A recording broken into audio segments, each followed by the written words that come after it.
Om Shanti 1 September 2025 प्रातः मुरली बाबा कहउछंती मीठे बच्ची तुम मानकु एही पुरुषोत्तम संगम जुगरे ही उत्तम उत्तम पुरुष हेबाकु पड़िबो। समस्तंक ठारे उत्तम पुरुष हेउछंती एही लक्ष्मी नारायण। तुम मानकु एही पुरुषोत्तम संगम जुगरे ही उत्तम उत्तम पुरुष हेबाकु पड़िबो। समस्तंक ठारे उत्तम पुरुष हेउछंती एही लक्ष्मी नारायण। प्रश्न, तुमी संतान माने बाबांक सहित केउ एक गुप्त कार्य करुछ? तुमी संतान माने बाबांक सहित केउ एक गुप्त कार्य करुछ? उत्तर, आदि सनातन देवी देवता धर्म एवं दैवी राजधानीर स्थापनार कार्य तुमे माने बाबांक सहित गुप्त रूपरे करुछ। बगीचार मालिक बाबा आसी कंटार जंगल को फूलर बगीचा करुछंती। सेही बगीचारे कौनसी प्रकारर भयानक जीवजंतु बा दुखदायी जिनिस रहिब नाही। गीत, आखिर वह दिन आया आज। ओम शांति।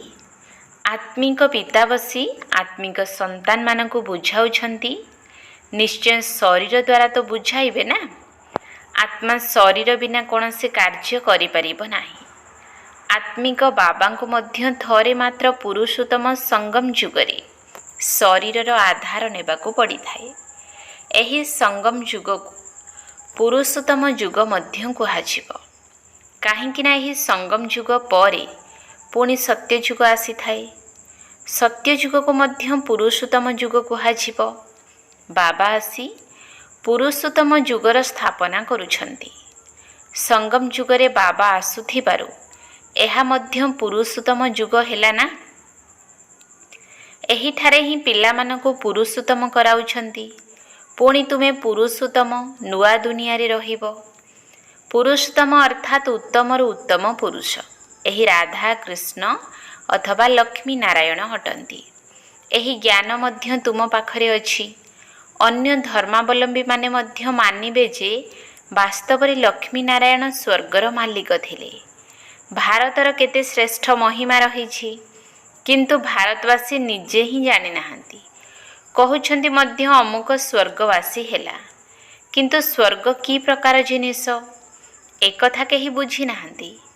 निजे ही सिद्ध करुछंती जे स्वर्ग को गला, एहार अर्थ नरकरे थिला। स्वर्ग तो सेते बेले हेबो जेते बेले बाबा स्थापन करिवे। स्वर्ग तो नुआ दुनिया को ही कुहा जाउछि। दुईटी जिनिस अटे ना, स्वर्ग एवं नरक। मनुष्य तो स्वर्ग को लक्ष लक्ष वर्ष कही देउछंती। तुमे संतान माने बुझुछ एही दुनिया काली स्वर्ग थिला, एमानकर राजत्व थिला। पुणे बाबांक ठारु संपत्ति नेउछ। बाबा कहउछंती मधुर गेल्हा संतान माने तुमर आत्मा पतित होई जाइथिबारु नरकरे ही अछि। कहउछंती मध्य एबे कलिजुग शेष हेबा पई 40,000 वर्ष बाकी अछि। तेबे निश्चय कलिजुगवासी कुहाजिब ना। पुराणा दुनिया तो अटे ना। मनुष्य बिचरा घोर अंधकार रे अछंती। शेष समय रे जेतेबेले निया लागिबो सेतेबेले एमाने सब विनाश होई जिवे। पुरुषार्थर क्रम अनुसारे तुम मानकर प्रीति बुद्धि होईछि। जेते प्रीति बुद्धि थिबो सेते उच्च पद पाइबो। सकाळु उठी बहुत स्नेहर सहित बाबांकु मने पकाइबा उचित। प्रेमर अश्रु पछे आसु, काहेकि ना बहुत समय परे बाबा आसी मिसुछंती। बाबा आपण आसी हमकु दुखरु मुक्त करुछंती। आमे विषय सागर रे बुडी केते दुखी होई आसीछु। वर्तमान एहा हेउछि रौरव नर्क। एबे बाबा सारा चक्रर रहस्य बुझाउछंती। मूल बतन कौन एकथा मध्य आसी बुझाइछंती। आगरु तुमे जानि नथिल एहाकु कंटार जंगल कुहा जाए। स्वर्ग को ईश्वरंकर बगीचा अथवा फूलर बगीचा कुहा जाउछि। बाबांको बगीचार मालिक मध्य कुहा जाउछि ना। तुमको फूलरु पुणी कंटा किए करुछि? रावण। तुमे माने जानिछ भारत फूलर बगीचा थिला, एबे जंगल होई जाइछि।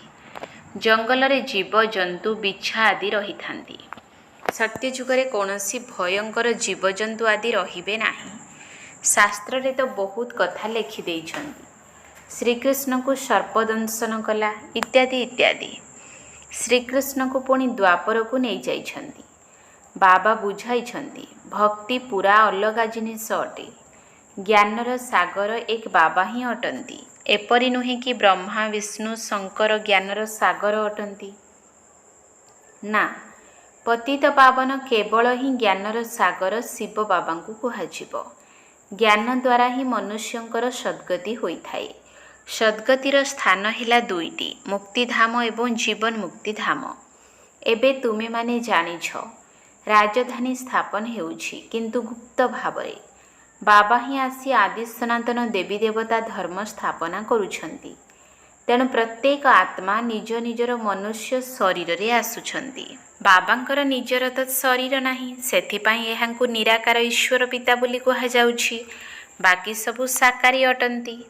ତାଙ୍କୁ କୁହାଯାଉଛି ଇନକର୍ପୋରିଆଲ ଗଡ୍ ଫାଦର, ଅର୍ଥାତ୍ ନିରାକାର ଈଶ୍ୱର ପିତା, ନିରାକାର ଆତ୍ମାମାନଙ୍କର ପିତା। ତୁମେ ଆତ୍ମାମାନେ ମଧ୍ୟ ସେଠାକାର ନିବାସୀ ଅଟ। ବାବା ମଧ୍ୟ ସେଠାରେ ରହିଥାନ୍ତି, କିନ୍ତୁ ଗୁପ୍ତ ଅଟନ୍ତି। ବାବା ହିଁ ଆସି ଆଦି ସନାତନ ଦେବୀ ଦେବତା ଧର୍ମର ସ୍ଥାପନା କରୁଛନ୍ତି। ମୂଳବତନରେ କୌଣସି ଦୁଃଖ ନାହିଁ। ବାବା କହୁଛନ୍ତି ତୁମର ଗୋଟିଏ କଥାରେ ହିଁ କଲ୍ୟାଣ ରହିଛି। ବାବାଙ୍କୁ ୟାଦ କର, ମନ୍ମନା ଭବ। ବାସ୍, ବାବାଙ୍କର ସନ୍ତାନ ହେଲ, ଅର୍ଥାତ୍ ସମ୍ପତ୍ତିର ମାଲିକ ହେଲ। ଏହା ତ ବୁଝା ପଡ଼ୁଛି। ଅଲ୍ଲଫ ଅର୍ଥାତ୍ ଆଲ୍ଲାହଙ୍କୁ ମନେ ପକାଇଲେ ସତ୍ୟଯୁଗୀ ନୂଆ ଦୁନିଆର ସମ୍ପତ୍ତି ମିଳିବ। ଏହି ପତିତ ଦୁନିଆର ବିନାଶ ମଧ୍ୟ ନିଶ୍ଚୟ ହେବ। ଅମରପୁରୀକୁ ଯିବାକୁ ହିଁ ହେବ। ଅମରନାଥ ତୁମ ପାର୍ବତୀମାନଙ୍କୁ ଅମର କଥା ଶୁଣାଉଛନ୍ତି।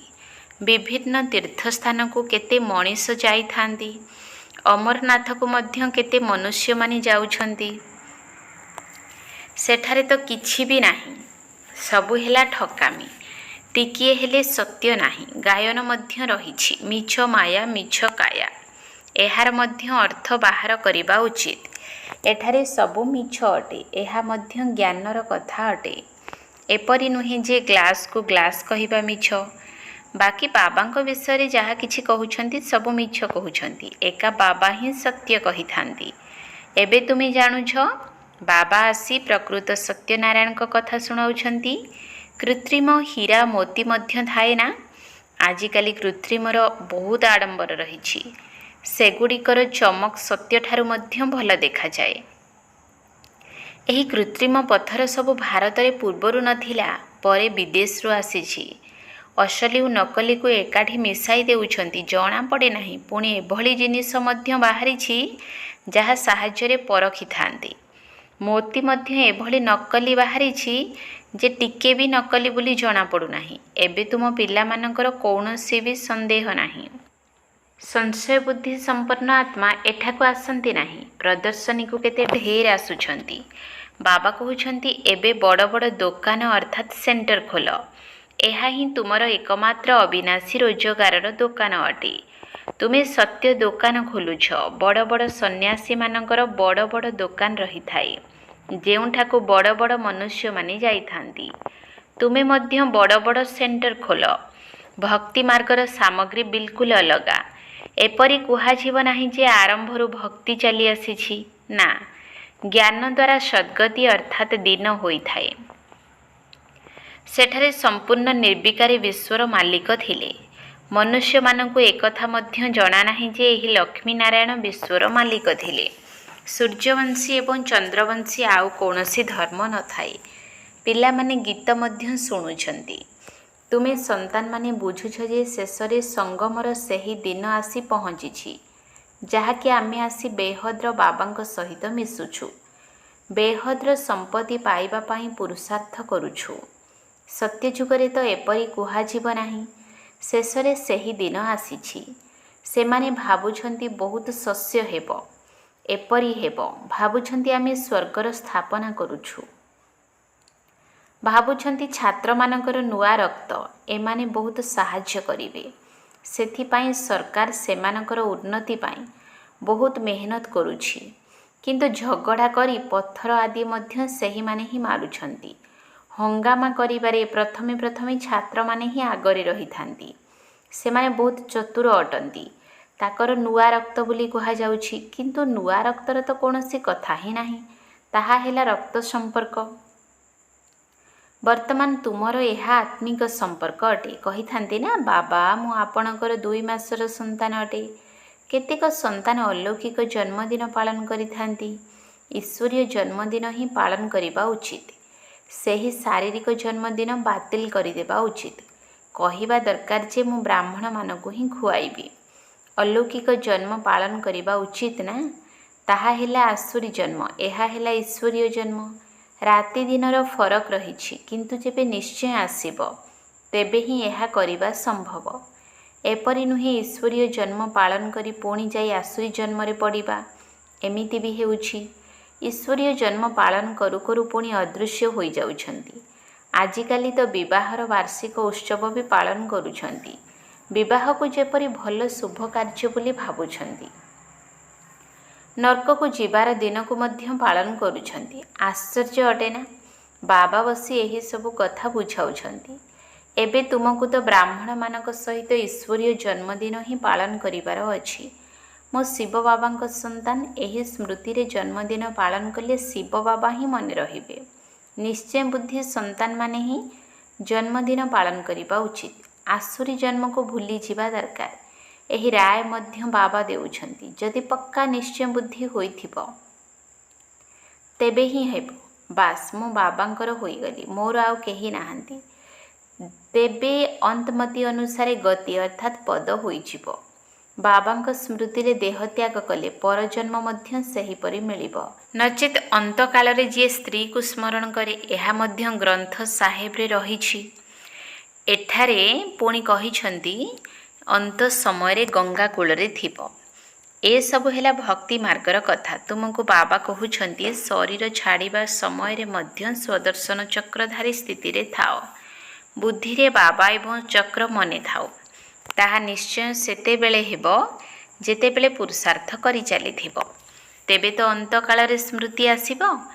ନିଜକୁ ଆତ୍ମା ଭାବି ବାବାଙ୍କୁ ମନେ ପକାଅ, କାହିଁକି ନା ତୁମ ସନ୍ତାନମାନଙ୍କୁ ଏବେ ଅଶରୀରୀ ହୋଇ ଘରକୁ ଫେରିଯିବାକୁ ହେବ। ଏଠାରେ ଅଭିନୟ କରି କରି ସତୋପ୍ରଧାନରୁ ତମୋପ୍ରଧାନ ହୋଇଯାଇଛ। ଏବେ ପୁଣି ସତୋପ୍ରଧାନ ହେବାକୁ ପଡ଼ିବ।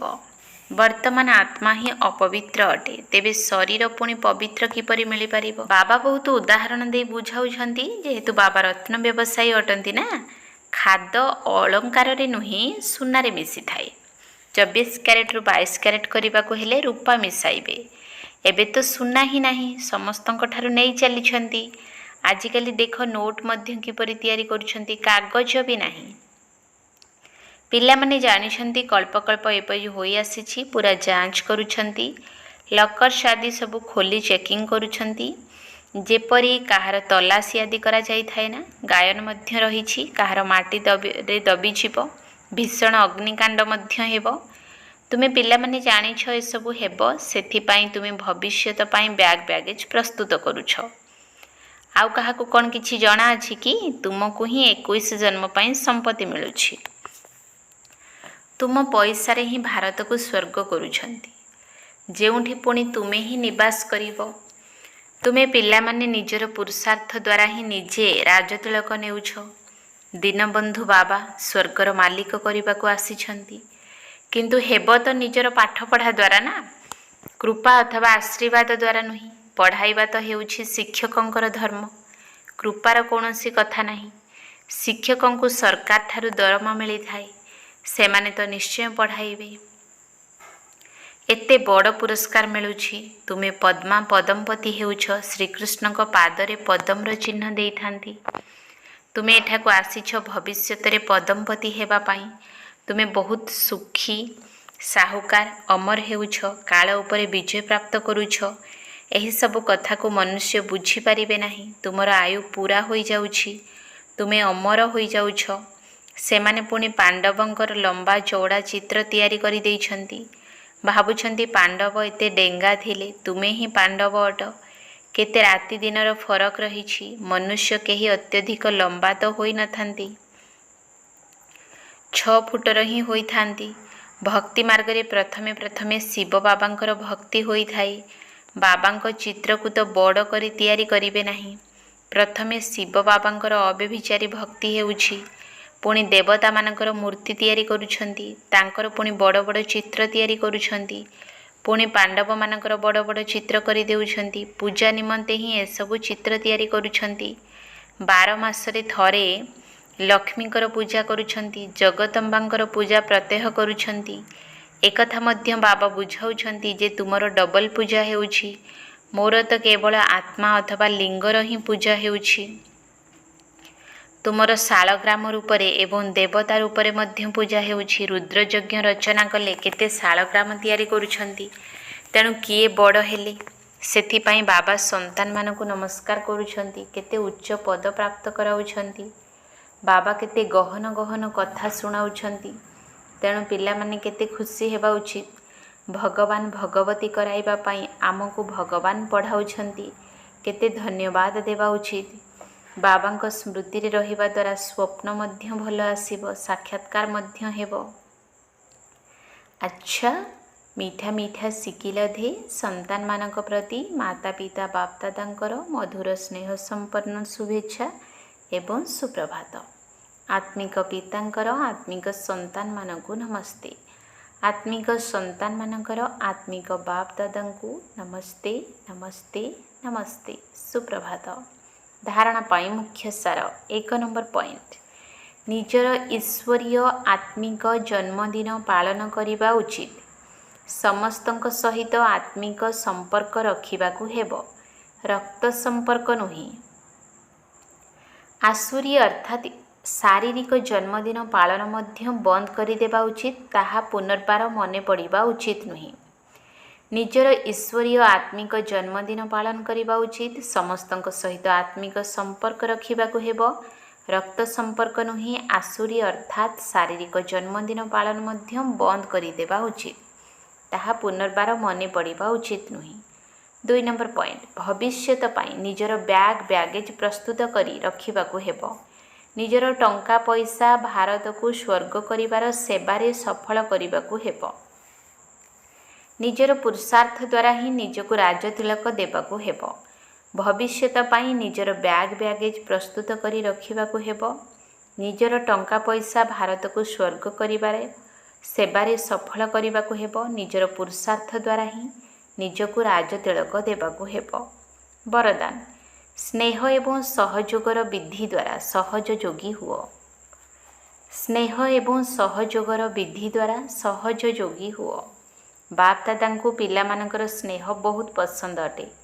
ତେଣୁ ଯେଉଁମାନେ ଯଜ୍ଞ ସ୍ନେହୀ ଏବଂ ସହଯୋଗୀ ହୋଇଥାନ୍ତି, ସେମାନେ ସହଜ ଯୋଗୀ ସ୍ୱତଃ ହିଁ ହୋଇଥାନ୍ତି। କାରଣ ସହଯୋଗ ହିଁ ସହଜ ଯୋଗ ଅଟେ। ଦିଲବାଲା ବାବାଙ୍କୁ ଦିଲର ସ୍ନେହ ଏବଂ ଦିଲର ସହଯୋଗ ହିଁ ପ୍ରିୟ ଅଟେ।